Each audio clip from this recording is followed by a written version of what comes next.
Welcome to my channel. ఈరోజు అమ్మ వంటల రుచిలో సామలతో కటోరీ ఇడ్లీ ఏ విధంగా తయారు చేయాలో చూద్దాం. తయారు చేయడానికి కావలసిన పదార్థములు: మినప్పప్పు 1 కప్పు, సామలు 2 కప్పులు, అటుకులు 1/2 కప్పు, ఉప్పు రుచికి సరిపడినంత. ఒక పాత్రలో మినప్పప్పును వేసుకొని కడిగి 6 గంటల పాటు నానబెట్టుకోవాలి.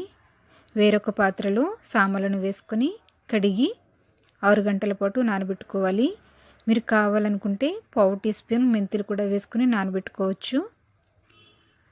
ఒక బౌల్లో అటుకులను వేసుకొని కడిగి పెట్టుకోవాలి. తరువాత గ్రైండర్లో నానబెట్టుకున్నటువంటి మినప్పప్పు, నానబెట్టుకున్నటువంటి సామలు, కడిగి పెట్టుకున్నటువంటి అటుకులను వేసుకొని కొంచెం బరకగా రుబ్బుకోవాలి.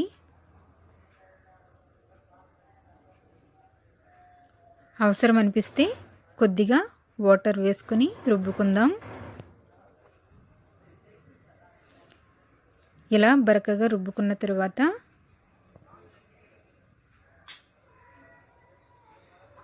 దీనిని ఒక బౌల్లోకి తీసుకుందాం.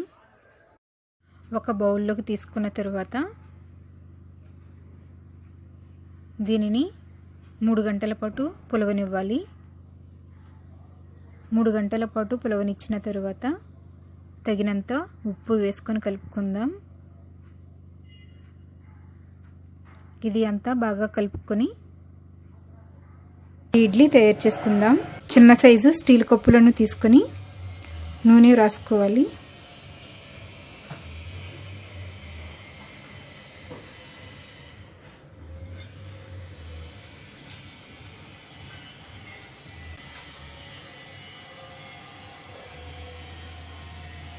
తరువాత తయారు చేసుకున్నటువంటి పిండిని ఈ కప్పులలో వేసుకుందాం.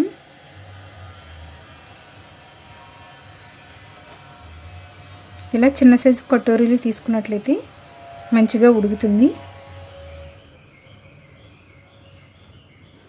ఇలా సగం వరకు మాత్రమే వేసుకోండి.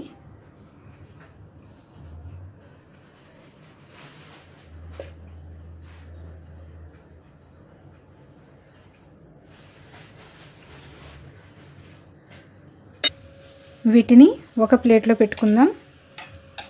ఇలా పెట్టుకున్న తర్వాత స్టవ్ మీద ఒక పాత్రను పెట్టుకుని 1.5 గ్లాసు వాటర్ వేసుకుని స్టీల్ స్టాండ్ని పెట్టుకోవాలి. తర్వాత వాటర్ని బాయిల్ చేసుకుందాం. వాటర్ బాయిల్ అయిన తర్వాత కొంచెం జాగ్రత్తగా ఈ ప్లేటును లోపల పెట్టుకోవాలి. మూత పెట్టుకొని లో ఫ్లేమ్ లేదా మీడియం ఫ్లేమ్లో 10 నుంచి 15 నిమిషాలు ఆవిరి మీద ఉడికించుకోవాలి. 10 నిమిషాలు ఉడికించుకున్న తర్వాత ఉడికిందో లేదో చూద్దాం. ఫోర్క్తో ఇలా గుచ్చి చూసినట్లయితే తెలుస్తుంది.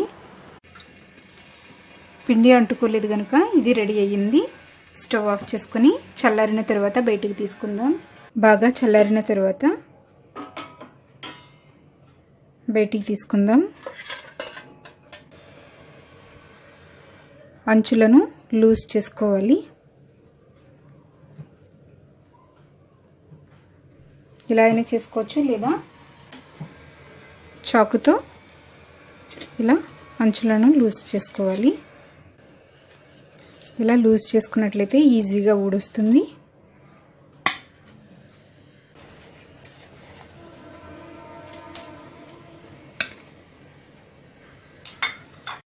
ఆరోగ్యకరమైన సామలతో కటోరీ ఇడ్లీ రెడీ అయ్యాయి.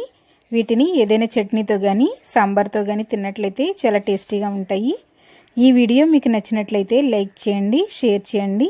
మరిన్ని వంటల కోసం నా ఛానల్ని సబ్స్క్రైబ్ చేసుకోండి. Thank you for watching.